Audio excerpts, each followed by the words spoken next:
Bienvenue dans cette vidéo qui est littéralement certainement la vidéo qui vous donnera le plus de déclic, qui m'a permis aussi d'avoir le déclic après plus de 1 an et demi dans le closing, pour vous dire une chose qui risque de changer complètement, j'en suis sûr et certain, la façon dont vous voyez le closing aujourd'hui, la façon dont on vous a appris le closing, la façon dont vous pensez que le closing doit être. Ces cartes, elles ont été rabattues il y a quelques mois de ça, lorsque je me suis fait mentorer par une personne digne de confiance et surtout avec des véritables compétences qu'il a surtout pu me montrer sur le terrain, chose que très peu m'avaient montré auparavant. Et cette vérité, elle se base sur 2 points très essentiels. Si aujourd'hui vous voyez pas mon visage, c'est pour une simple et bonne raison plutôt d'ordre logistique qui est je vais tout vous montrer au travers de ma tablette et que je n'ai pas forcément les fonctions adéquates pour pouvoir me filmer. Mais sachez que si vous voulez en savoir plus sur moi, c'est pas très compliqué. Vous allez tout simplement sur mon LinkedIn, vous tapez Guillaume Bilk. Aujourd'hui, ça fait donc 1 an et demi que je suis dans le closing. Ça fait 7 ans que je suis dans le marketing et la communication. J'ai généré plus d'1 million d'euros en vente, essentiellement sur la partie commerciale, depuis 2024 pour les personnes que j'accompagne. Et maintenant, je prends une direction commerciale de 3 entreprises par an en B2B qui sont situées entre 30 000 et 50 000 euros de chiffre d'affaires par mois pour aller chercher 30 à 40% de croissance sur un an. C'est pas un argument marketing, c'est aussi, comme cette vidéo, un argument logistique qui fait que je ne peux pas prendre plus pour garder la qualité de service que je donne jusqu'alors. Si vous en savez un peu plus sur moi, vous verrez que lorsque vous trouvez mes expériences, tout est noté, mais également mes formations. Et je vais m'attarder d'ailleurs sur cette partie-là, qui est super intéressante, parce que quand vous regardez, je suis passé dans des écosystèmes de personnes mondialement, j'ai pas peur de le dire, mondialement reconnues. Je citerai pas de nom ici, vous les avez tous à votre écran. Et ces gens-là sont des gens qui, au travers des formations et des accompagnements de ce que vous pouvez voir sur les réseaux sociaux, semblent être les plus compétents et les plus qualifiés.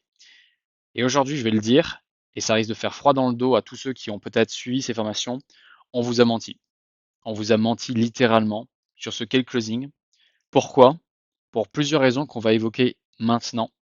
Et pour ça, je vais vous montrer directement au travers de cet écran comment je suis passé de ce closer qui finalement applique de manière plutôt bête des techniques qui ne fonctionnent pas, d'autant plus pour un marché francophone, mais aussi qui ne fonctionnent pas tout court, puisque les personnes qui vous apprennent ça, et d'ailleurs posez-vous la question aujourd'hui si vous êtes encore en formation, ce sont des personnes qui ne sont plus du tout sur le marché, qui n'utilisent que ces arguments de vente, de closing, pour tout simplement rendre la chose sexy à vos yeux, mais sur le plan opérationnel, ces personnes n'y sont plus. Donc posez-vous la question lorsque vous prenez un accompagnement déjà, c'est la première question, et d'ailleurs on va l'écrire, parce que je veux vraiment que vous vous rendiez compte de la bêtise que l'on vous a donnée. La question que vous devez vous poser, là déjà, pour commencer, c'est est-ce que cette personne est toujours sur le terrain?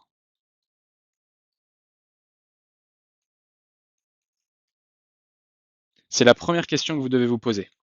Si la personne vous vend un accompagnement, mais n'est plus dans l'opérationnel, ça, c'est déjà une erreur. Parce que si cette personne qui est censée normalement vous accompagner sur quelque chose que vous vivez au quotidien n'est plus sur le terrain, alors sachez déjà une chose, c'est que cette personne n'a plus conscience de ce qui se passe et se base essentiellement sur ce qu'elle a vécu, même si ça a marché pendant un temps, alors que le fait d'être sur l'opérationnel, le fait d'être sur le terrain montre la vérité, montre que vous détenez encore les rênes. Donc si vous avez un formateur qui déjà n'est pas sur le terrain, oubliez. En partie de ce postulat-là, maintenant on va se poser d'autres questions. Étant donné que je suis passé dans quasiment tous les écosystèmes des meilleures personnes au monde, j'ai remarqué en fait quelque chose qui fait que, en tant que closer, en tant que commercial et en tant que CEO qui veut apprendre des compétences en vente, on se base sur une chose dont les êtres humains sont particulièrement friands, c'est l'objet brillant. L'objet brillant, c'est ce côté nouveau qui nous attire parfois à gauche, parfois au centre, parfois à droite. C'est ce qui nous donne envie de aller vers quelque chose qu'on ne connaît pas, tout simplement parce que c'est sexy, ça donne envie. Et là-dedans, on a, notamment dans le closing, des formateurs qui proposent de travailler sur la tonalité. D'autres qui vous proposent essentiellement la gestion des objections. Et d'autres qui vont vous parler, par exemple, du personnel, c'est-à-dire, par exemple, tout ce qui va concerner le spirituel, etc. En gros, tous ces arguments-là ne sont là que parce que vous n'avez jamais travaillé dessus et que ça vous donne envie, puisque si vous n'avez pas réussi avec l'un, la seule chose qui vous vient à l'esprit, c'est de tester avec l'autre. Finalement, l'être humain est plutôt bien fait pour ça, c'est qu'il pense que si il n'a pas bien travaillé sur un point, c'est pas de sa faute, c'est la faute du système. Et il y a du vrai, il y a du faux. Alors pour s'assurer de ne pas vous dire de bêtises, si je vous dis ça aujourd'hui, c'est parce que j'ai fait exactement la même chose. C'est-à-dire que je suis arrivé dans un écosystème dans lequel j'ai d'abord géré les objections avec un mentor mondialement connu. Et ça a été intéressant. Effectivement, j'ai quand même appris des choses. Je ne vais pas jeter la pierre à cette personne. Mais je me suis rendu compte que la gestion des objections, ce n'est juste qu'un seul élément. Un seul élément sur l'ensemble d'un appel. À ce stade-là, quand j'ai compris qu'il manquait quelque chose, je suis parti dans la découverte. C'est-à-dire dans la partie post, ou plutôt pré-objection, avant donc le pitch. J'ai compris que ces deux parties étaient importantes. Et finalement, je me suis rendu compte que dedans, dans la découverte, il y avait la tonalité, il y avait le travail de pré-objection, et il y avait également le travail d'identité. Et d'autres éléments, comme par exemple la structuration de ces appels, etc.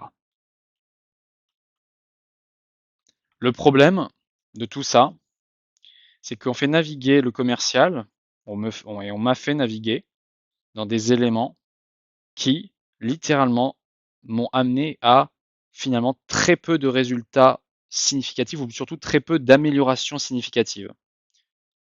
La question qui pourrait se poser, c'est finalement pourquoi pas gérer seulement, Guillaume, au niveau des objections. Eh bien, en fait, ça, c'est ce qu'on essaie de vous vendre. Pourquoi? C'est tout simplement basé sur un point qui permet à ces formateurs de vous vendre leur formation, leur accompagnement. Ça s'appelle le marketing. Et le marketing, il repose sur un élément clé dont on a parlé, la nouveauté, mais aussi des résultats.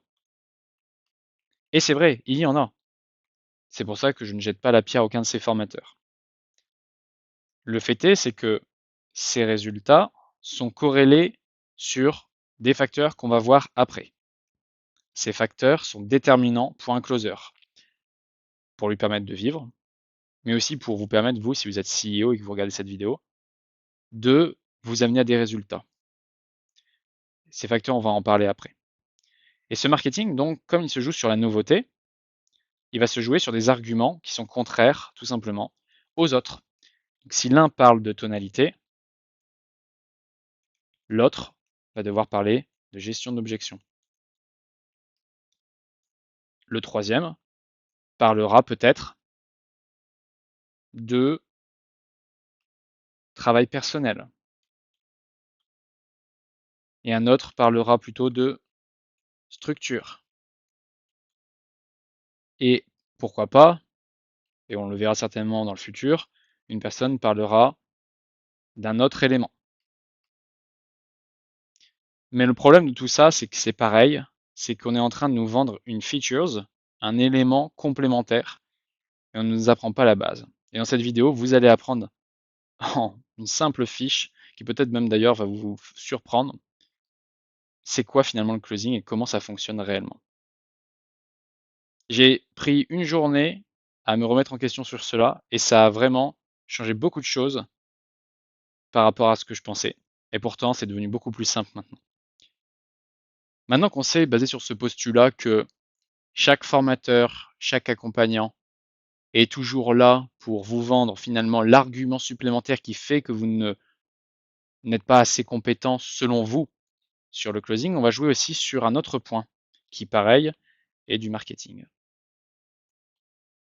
Et ça s'appelle finalement l'idée, la projection aussi. Et cette idée ou cette projection, elle se base sur finalement, parfois, et la plupart du temps, surtout chez les commerciaux, sur une chose, le style de vie ou encore appelé lifestyle. Le problème de ça, c'est pareil, c'est qu'on vous vend le rêve. D'ailleurs, il y a un très bon coach en closing qui vous dit dream the sell, sell the dream. Mais c'est exactement ce qu'il fait avec vous. Il vous vend le lifestyle. Il vous vend la voiture, il vous vend la maison, les vacances, etc. Sauf que tout closer qui se respecte, c'est que c'est complètement l'inverse. On travaille, on fait des relances, on prépare de nouvelles stratégies, on aide les clients à passer des caps sur leurs peurs, etc., etc. Et surtout, on est collé H24 sur notre fauteuil pour travailler et on n'est certainement pas en train de se déplacer. Donc ça, c'est ce qu'on vous vend.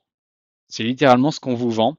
Bien sûr, vous pouvez faire de l'argent, ça c'est pas nouveau et clairement on peut en faire. Mais pour ça, il va falloir justement respecter plusieurs facteurs qu'on va regarder aujourd'hui. Parce que c'est bien beau d'apprendre les objections, la tonalité, de vous permettre d'apprendre également la découverte. Mais il y a une chose qu'on oublie dans tout ça, c'est l'offre. Parce que vous avez beau être le meilleur en objection, vous avez beau être le meilleur en tonalité, etc. Si votre offre n'est pas du tout correcte ou n'attire personne, vous faites 0 € à la fin du mois. Et ça marche pour tout. Je le sais parce que je pense ne pas être mauvais, je pense pas non plus être exceptionnel, mais je sais que si l'offre n'est pas bonne, si les avis sont négatifs, j'aurai beau être le meilleur, dans tous les cas, le résultat sera le même. Et ça, c'est super important. Donc, finalement, la vraie chose sur laquelle vous devez vous concentrer quand vous faites du closing, quand vous êtes sur la partie commerciale, quand vous êtes CEO et que vous voulez améliorer ce niveau-là, c'est vous baser d'abord sur une chose essentielle. Votre offre est-elle respectable? Respectable, c'est-à-dire qu'elle est comprise,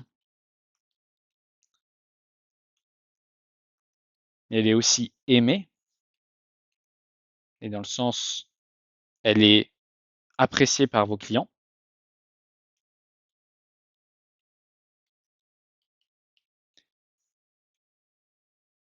Donc dans tout ça, déjà, à ce stade-là de la vidéo, si vous comprenez la raison pour laquelle vous n'arrivez pas à générer suffisamment sur la partie commerciale, que vous soyez CEO en B2B ou que vous soyez commercial sur la partie en B2B, c'est déjà parce que l'offre n'est pas bonne. Et on m'a longtemps fait penser que, et je ne blâme pas la personne qui m'avait dit ça, qui a été aussi un mentor, une personne qui m'a accompagné, que c'est pas une raison d'offre, c'est que c'est de ma faute, entre guillemets. Et entre guillemets, c'est aussi ce que vous pouvez vous dire certainement quand vous voyez peut-être des gens justement réussir dans d'autres offres et vous vous dites je comprends pas, eux ça marche, moi ça marche pas sur mon offre. Et du coup, comme on est des très bons commerciaux qui ont été très bien formés, on nous a toujours appris à avoir ce qu'on appelle en anglais l'extreme ownership.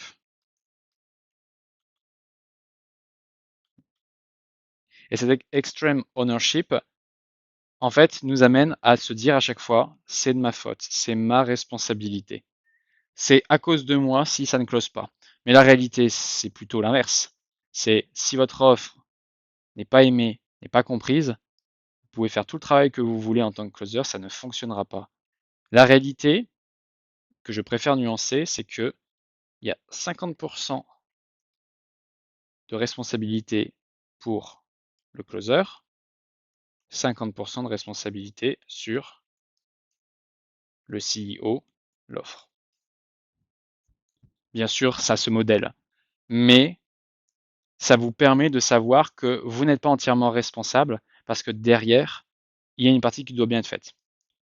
On m'a aussi souvent dit, et peut-être que c'est votre cas aussi, oui, mais en fait, le marketing, on s'en fiche, on peut aller closer sur le marketing.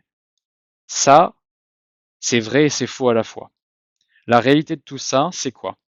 C'est si j'enlève tout ce qu'il y a sur ce tableau,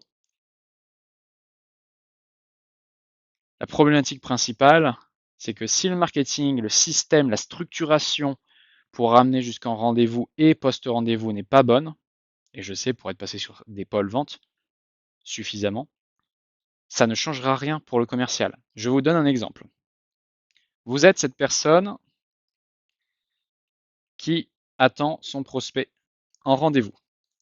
Pour arriver jusqu'au rendez-vous, cette personne doit avoir vu du contenu en premier temps.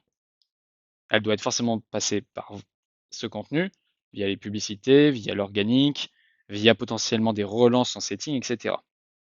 Donc, normalement, il y a une part qui amène un rendez-vous, que ce soit un setter ou que ce soit en automatique.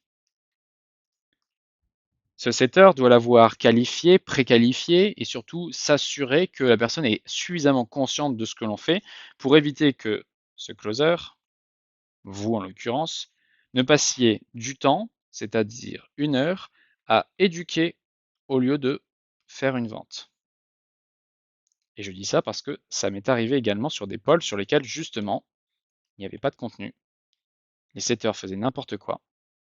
Et donc, on se retrouve avec 1 heure à parler avec une personne qui ne sait absolument rien de vous. Donc, vous arrivez, vous passez du temps sur lequel vous n'êtes pas payé, puisque vous êtes commercial, vous êtes payé à la commission, sauf si vous êtes tombé sur une très bonne offre qui vous paye avec un fixe, par exemple, qui peut être intéressant, pour déjà au moins se rassurer. Mais finalement, vous arrivez toujours sur le même problème qui est je passe du temps pour rien.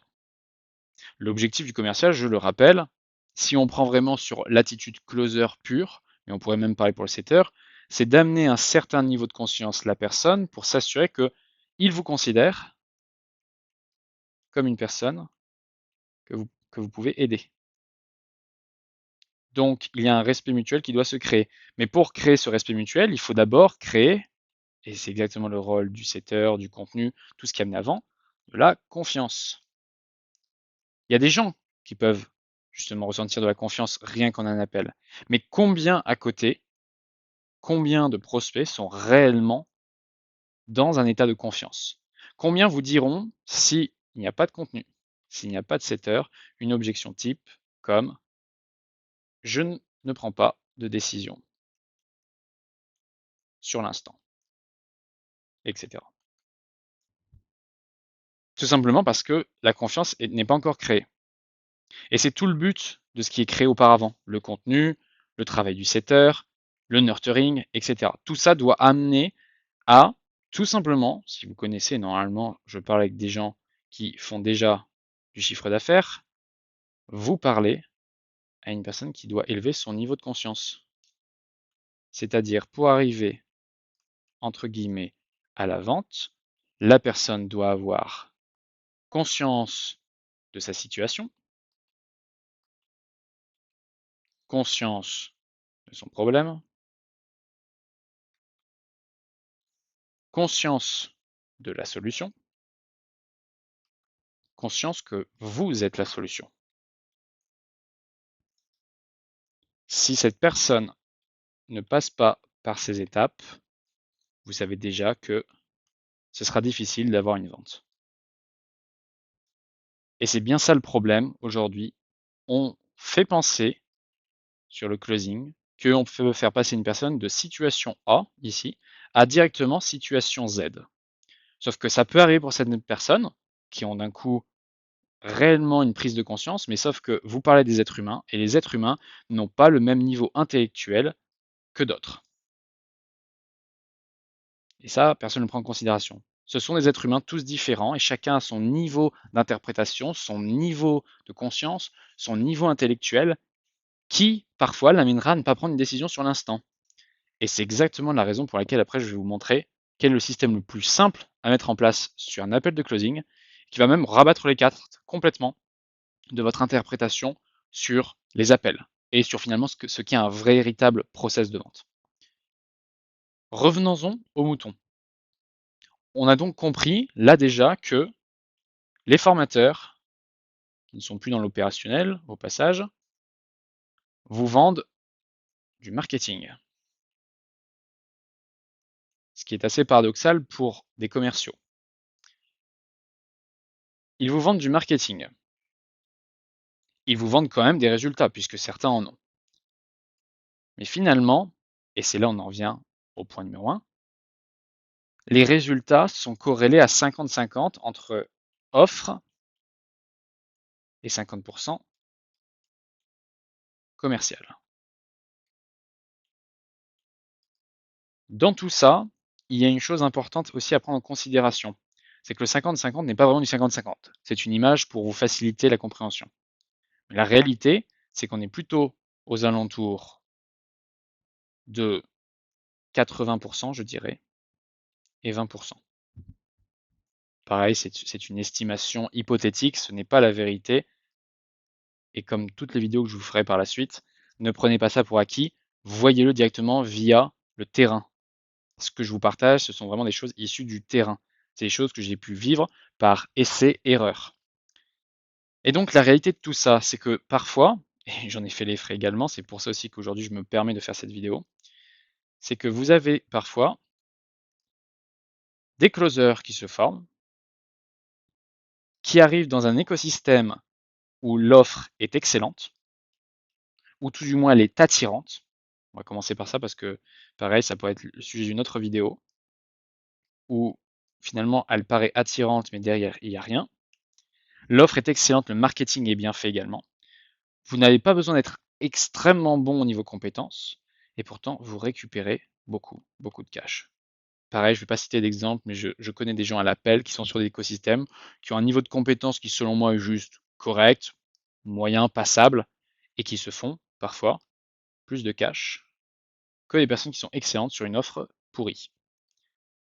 Donc la réalité, c'est que votre offre détermine aussi votre niveau de résultat dans votre activité commerciale. Que vous soyez encore une fois un CEO ou que vous soyez directement le closer au sein de cette offre. Et on peut même parler du setter, parce que c'est la même chose aussi. Dans tous les cas, l'activité commerciale est corrélée directement aussi à votre offre.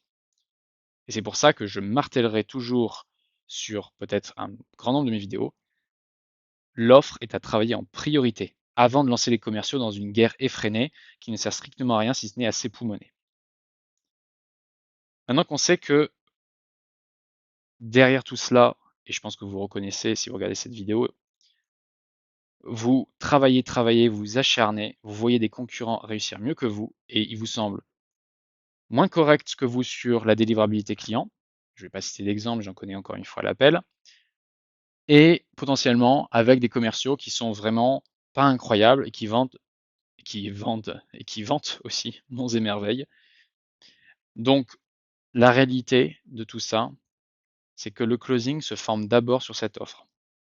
Avant de se former, avant de vouloir améliorer vos compétences commerciales, ou si vous le faites, faites-le en parallèle, vous allez devoir travailler votre offre. Si vous êtes commercial et que vous cherchez à être sur un écosystème stable pour vous apporter des revenus conséquents, vérifiez d'abord l'offre. Et l'offre, elle ne se vérifie pas juste sur le côté attrayant, elle se vérifie aussi sur tout simplement le chiffre d'affaires, le cash collecté et contracté, mais surtout le cash collecté, le taux de closing, également le taux de show-up,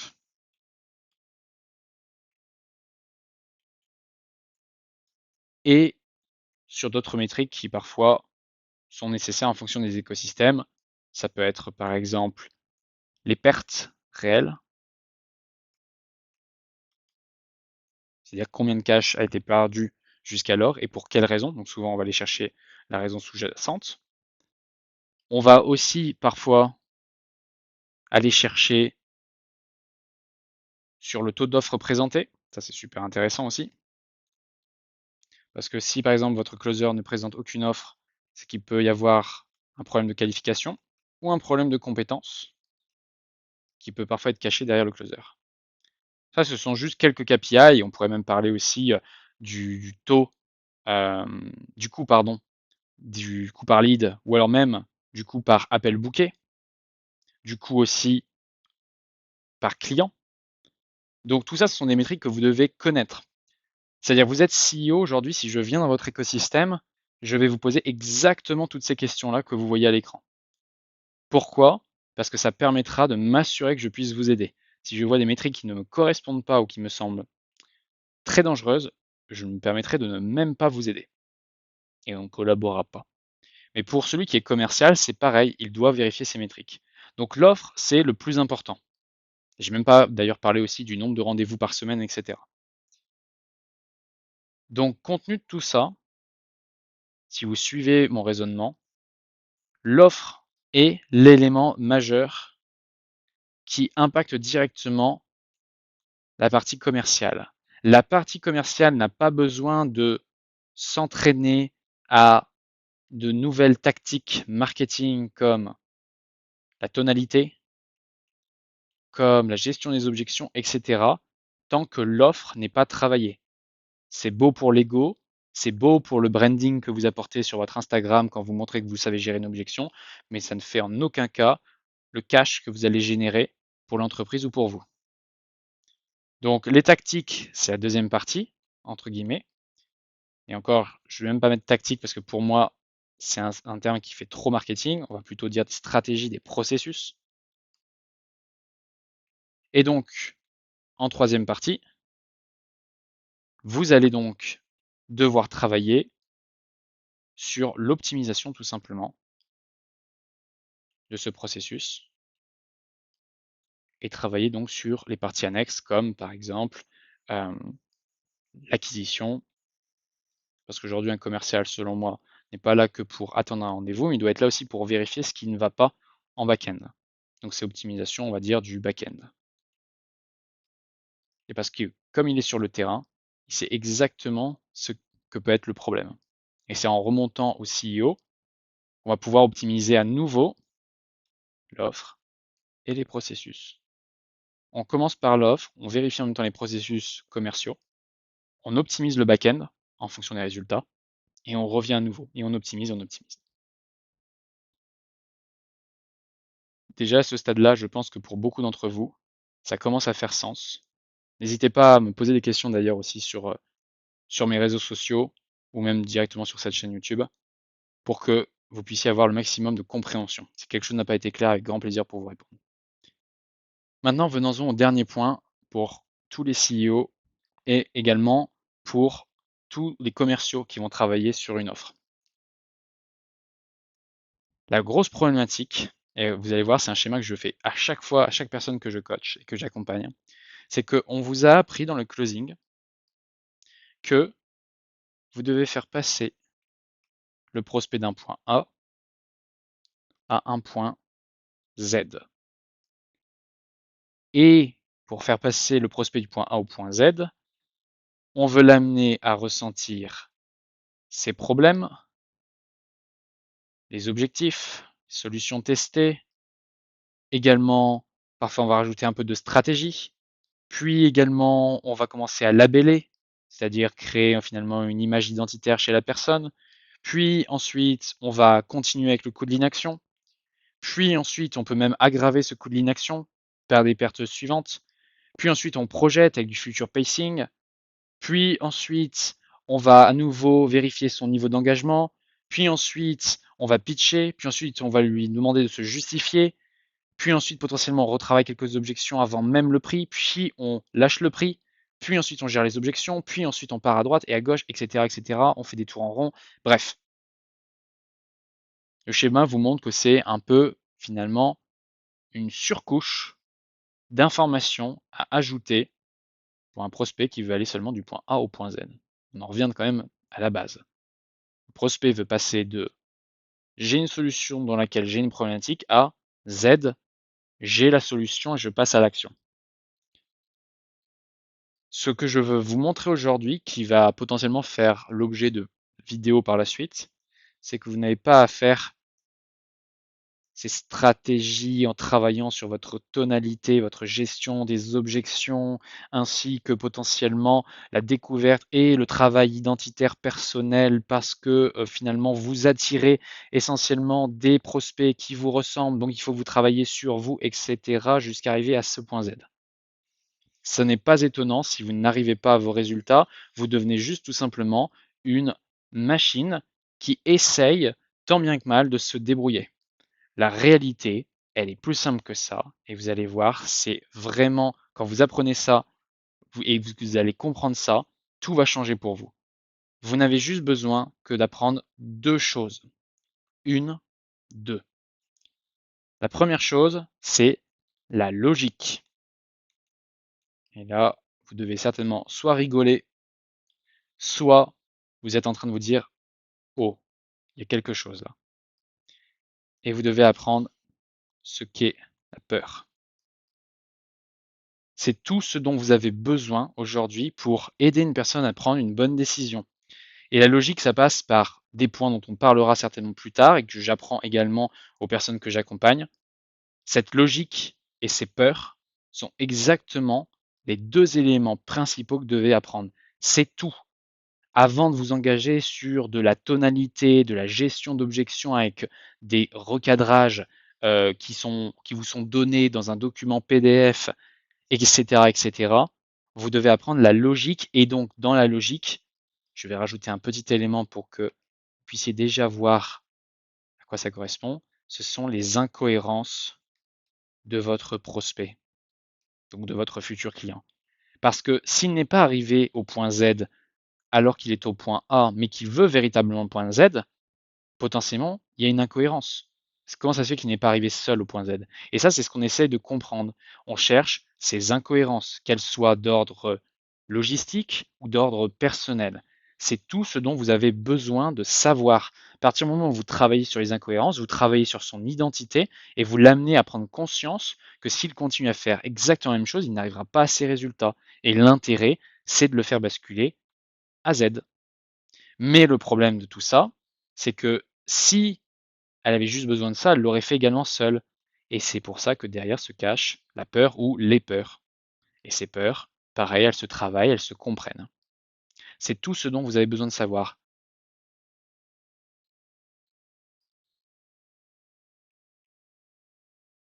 Alors à ce stade-là, il y a certainement une chose que vous devez vous dire, c'est mince, j'ai perdu énormément de temps, ou j'avais pas vu ça comme ça, ou encore je comprends maintenant pourquoi je n'y arrive pas à performer autant pour mon entreprise ou pour l'entreprise pour laquelle je travaille en tant que commercial. Et c'est exactement pour ça qu'aujourd'hui, je veux rendre les choses plus claires, plus compréhensibles pour n'importe quelle personne qui voudrait démarrer son entreprise dans le B2B avec des processus commerciaux clairs, simples, mais qui apportent des résultats conséquents. Si vous avez besoin d'en savoir plus, si vous êtes vraiment intéressé sur la démarche de augmenter votre chiffre d'affaires de 30 à 40% durant un an, et pareil, comme vous voyez, ce sont des arguments qui ne sont pas marketing, ne sont pas sexy, parce que c'est la réalité. On ne vous amène pas des résultats en à peine 2 semaines. Toute personne qui vous dit ça, fuyez. Si vraiment vous êtes intéressé pour construire quelque chose de pérenne dans le temps, avec des processus clairs et surtout une logique implacable qui amène à des résultats, ce que je vous invite à faire, c'est cliquer dans la description sur le lien theheadroom.lovable.app et d'arriver directement sur ce site où vous verrez effectivement le travail que je mène actuellement auprès des fondateurs aussi au B2B qui sont entre 30 000 et 50 000 de chiffre d'affaires par mois. Vous verrez exactement le travail qui sera fourni pour vous si vous en venez à candidater. Je tiens bien à préciser aussi que la candidature n'est pas quelque chose d'automatique, c'est quelque chose que je vais prendre au sérieux pour sélectionner la bonne personne qui aura exactement le bon potentiel pour pouvoir être aidé. Sur ce, je vous souhaite une excellente journée. On se dit à très vite dans la prochaine vidéo.